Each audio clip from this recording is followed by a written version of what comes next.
Back to the channel, guys. Thanks for tuning in. If you're new to the channel, thanks for watching.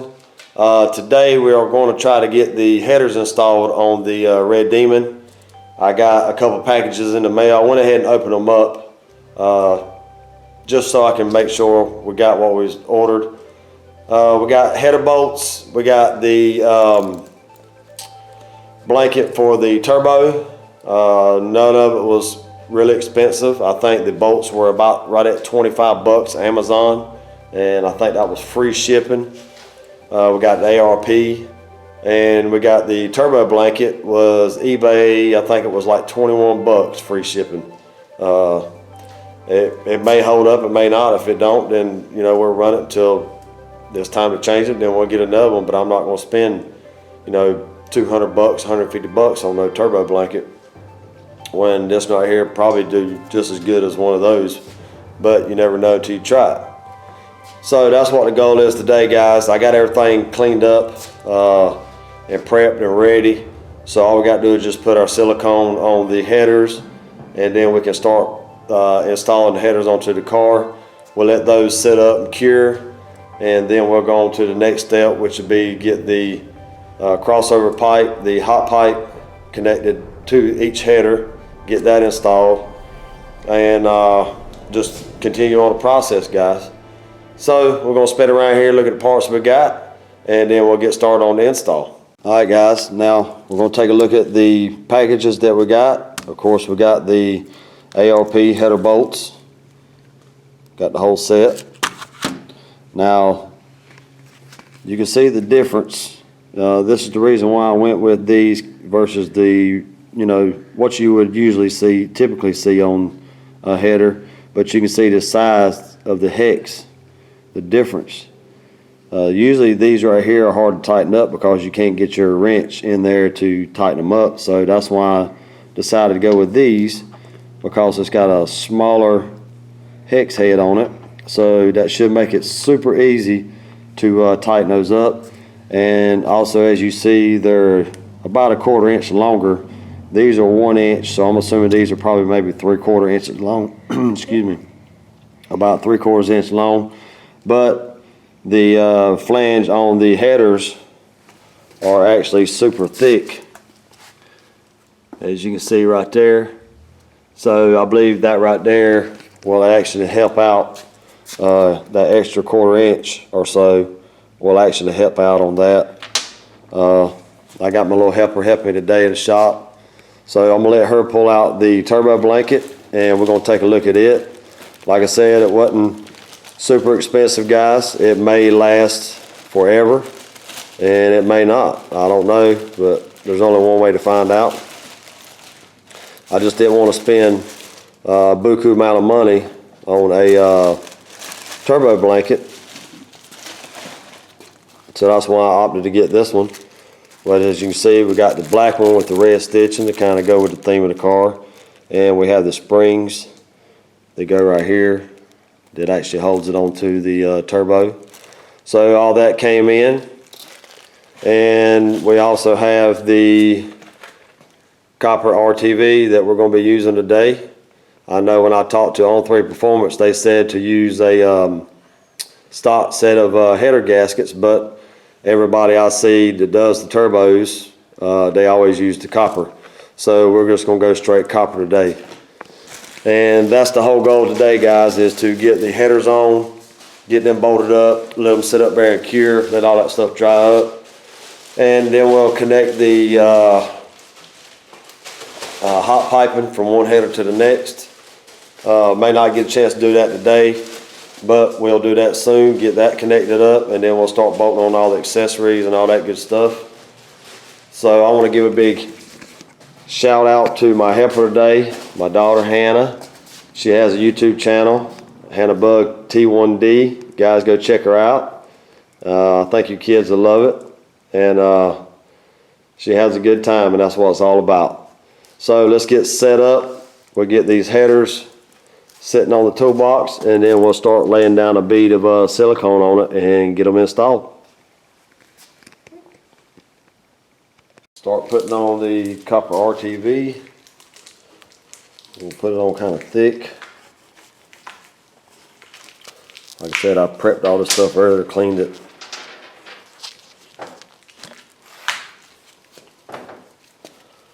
So you guys didn't have to sit here and watch it.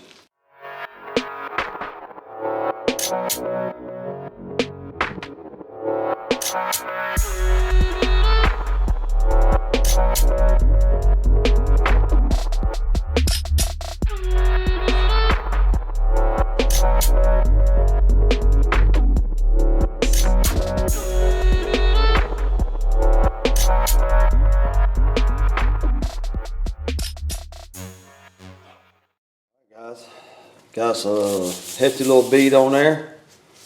So this is the fun part, is getting it on there without smearing this stuff all over the place. So let's get over here and we'll get this side here installed, and then we'll lay the other one up here and work on it. Alright guys, we're going to get ready to stick the passenger side in. I've done checked it for clearance to make sure the header wasn't going to hit right here, because I've noticed some of the guys' Mustangs, these headers actually hit right in here and they had to beat them in, but luckily this one clears. But I'm going to go ahead and put a bolt on each end, that way to kind of help get everything lined up for when I set it on there. But this is the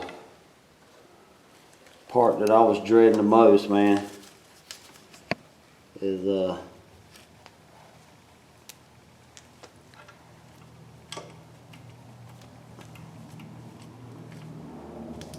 getting this thing on without smearing this stuff all over the place.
the headers are in. That was a pain in the butt.